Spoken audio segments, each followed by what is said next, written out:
Hei ja tervetuloa asukkaaksi Psoasille! Tässä videossa kerron sinulle tärkeimmistä asumiseen liittyvistä asioista. Muuttaessasi asuntoon tarkista huoneiston kunto ja täytä huoneistokortti. Huoneistokortti on sähköinen ja löydät sen meidän nettisivuiltamme.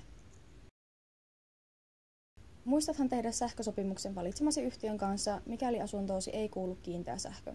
Voit tarkistaa asian vuokranmaksulapustasi.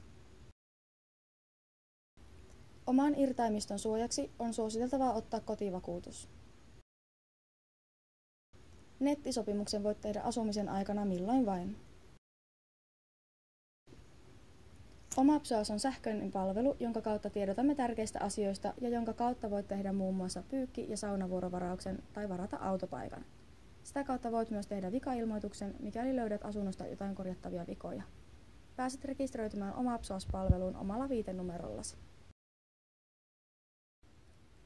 Sitten kun poismuutto tulee ajankohtaiseksi, voit irtisanoa sopimuksesi sähköisesti Oma Psoasin kautta tai paperisella lomakkeella. Lomakkeen voit käydä täyttämässä asuntotoimistossamme tai tulostaa meidän nettisivuiltamme, jolloin se täytyy toimittaa toimistoon.